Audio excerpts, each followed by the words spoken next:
भारत का इतिहास केवल तारीखों और युद्धों का संग्रह नहीं है, बल्कि यह उन लोगों की कहानी है जिन्होंने गुलामी को स्वीकार नहीं किया। उ- उनमें से एक नाम ऐसा है जिसे सुनते ही साहस, बलिदान और स्वाभिमान की तस्वीर आंखों में उतर आती है। रानी लक्ष्मीबाई। यह कहानी है उस स्त्री की जिसने अंग्रेजों की सबसे ताकतवर सेना को ललकारा, घोड़े पर सवार होकर तलवार उठाई और इतिहास में अमर हो गई। 19 नवंबर 1828 वाराणसी। गंगा के किनारे एक साधारण मराठी ब्राह्मण परिवार में एक बच्ची का जन्म हुआ। नाम रखा गया मणिकर्णिका तांबे।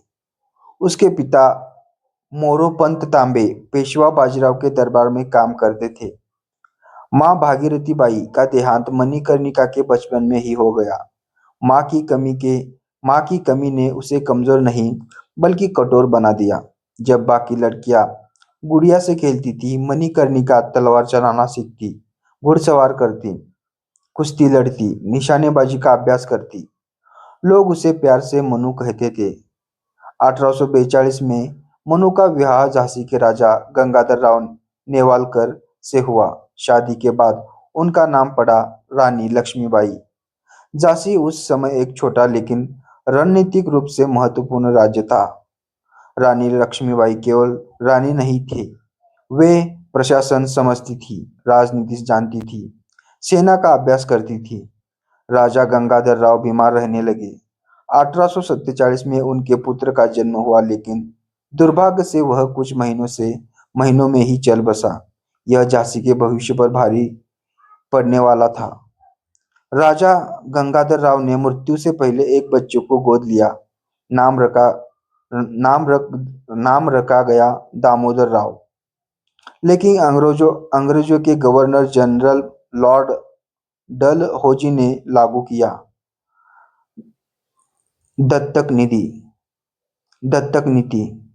इस नीति के अनुसार अगर किसी राजा का प्राकृतिक उत्तराधिकारी नहीं है तो राज्य अंग्रेजों का होगा। रानी लक्ष्मीबाई ने साफ कहा, मैं अपनी झांसी नहीं दूंगी। अंग्रेजों ने जवाब दिया, झांसी अब कंपनी झांसी अब कंपनी सरकार की है। यह सिर्फ राजनीतिक टकराव नहीं था, यह स्वाभिमान बनाम गुलामी की लड़ाई थी। 1857 भारत के इतिहास का सबसे बड़ा विद्रोह मेरठ से शुरू हुई चिंगारी पूरे देश में फैल गई। झांसी में भी अंग्रेज अधिकारी मारे गए। अंग्रेजों ने इसका दोष रानी लक्ष्मीबाई पर लगाया, लेकिन सच यह था, रानी ने शुरुआत में अंग्रेजों से टकराव नहीं किया था। फिर भी अंग्रेजों ने झांसी पर हमला करने का फैसला कर दिया।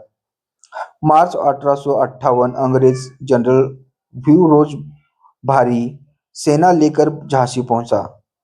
रानी लक्ष्मीबाई ने किले की दीवारों मजबूत की, स्त्रियों को हथियार उठाने को कहा, बच्चों तक को संदेशवाहन बनाया। रानी स्वयं सैनिकों के साथ तलवार चलाती, घोड़े पर बैठकर निरीक्षण करती, सैनिकों का हौसला बढ़ाती।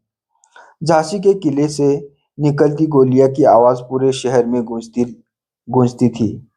जब अंग्रेज किले में घुस आए, रानी ने झांसी छोड़ने का निर्णय लिया। रात का अंधेरा था। रानी ने अपने पुत्र दामोदर राव को पीठ से बांधा। घोड़ा बादल, झांसी किले की ऊंची दीवार और इतिहास की सबसे साहसी छलांग। रानी ने घोड़े समेत किले से छलांग लगा दी। अंग्रेज सैनिक देखते ही रह गए। रानी कालपी पहुंची। ततैया टोपे और नाना साहब ने हाथ मिलाया। कुछ समय के लिए ग्वालियर पर कब्जा भी किया, लेकिन अंग्रेजों की सेना लगातार पीछा कर रही थी। 18 जून 1858 कोटा की सराय गालियार के पास रानी लक्ष्मीबाई पुरुष वेश में थी, हाथ में तलवार, घोड़े पर सवार। लड़ते लड़ते वे गंभीर रूप से घायल हो गई। रानी ने आखिरी इच्छा जताई, मुझे अंग्रेजों के हाथों जिंदा मत जाने देना।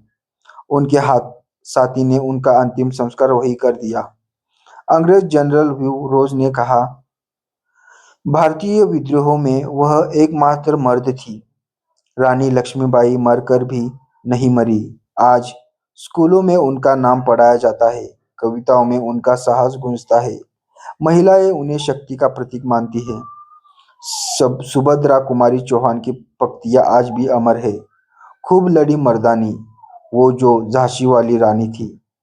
रानी लक्ष्मीबाई कोई कल्पना नहीं थी, वे एक सच्ची योद्धा थी। एक माँ, एक रानी, एक सेनापति।